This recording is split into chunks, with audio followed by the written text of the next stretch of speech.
Hi there, this is Andy Rigby Jones from Allen & Heath in the UK. We're here at NAMM 2013 with DJKIT TV, and I'm going to tell you a little bit about the Xone DB series version 2 firmware. If we start with the Xone DB4, we've introduced some quite amazing new features on version 2 firmware. We've given you the option to now actually design your own channel strip.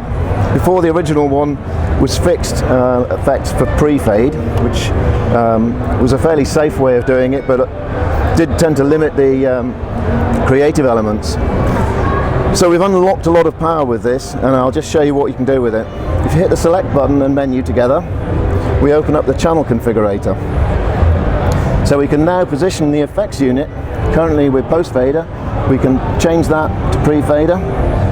We can now have the EQ pre or post the effects unit, and the on switch pre or post the effects. And we can also change the way that the wet dry control works. In classic mode, that works like the original version of firmware for the DB4, so turning it to dry actually kills the effect. If we change that to hybrid, then turning the effect fully dry will allow the tails to ring into the mix, but then you still can get the full wet signal. If we go to send, you always get the dry signal into the mix, and you also get the tails when you go back to dry on the effects. Some other things we've done with the version 2 firmware is put a new master effect, which we've called Spatial Crossover, and it's more of a DJ toolkit than it is an actual effect.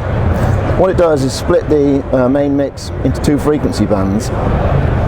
If I select the frequency controller, I can set that crossover point in Hertz, and I can then decide whether the stereo width above and below that crossover point. So it's very useful, for instance, in poor room acoustics, not to have a stereo sub. So we can scroll down to the LF width.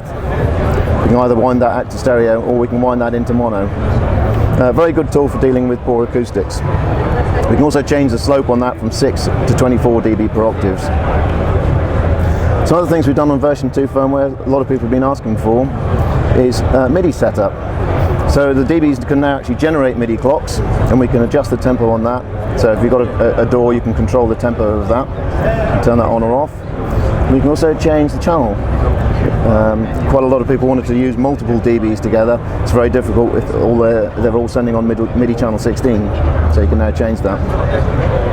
Other features we've done is you can now run the microphone into all 4 channels, so that's quite an exciting thing for human beatboxing. For instance, you can use all the loopers and effects directly into the mic on 4 channels.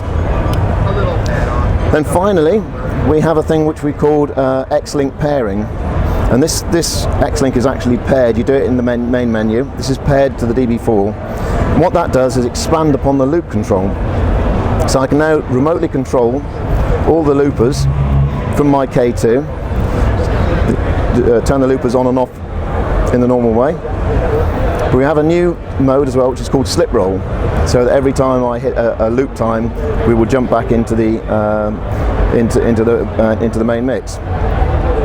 And we can also now fade between the loops and the main mix, so you can create some pretty amazing stuff. You can sample a vocal, for instance, and then bring that in and out of the track as you want to.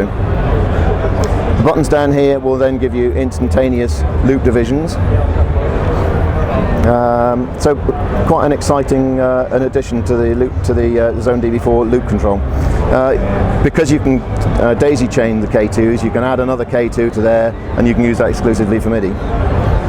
That's the DB4. If we quickly look at the DB2 version 2 firmware, you have most of the features that I've just outlined in the DB4 with a spatial crossover. I forgot to mention, by the way, there's some new effects called infrabass, which is quite interesting, a subharmonic synthesizer, and also a new distorter called saturator.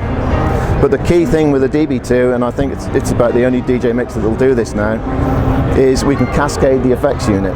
Before, the effects were fixed. You had X effects or Y effects, and you could choose one or the other. But now, if anything assigned to the X effect, if it's in chained mode or cascade mode, will now go, instead of straight to the mix, will go into the next effects unit. So for instance, I can have a really nice effect is a resonator on one and a delay on the other one, so I can actually start to delay that resonating sound, and that is another pretty powerful feature. on the Xone DBs, and that's what we're showcasing here at NAMM.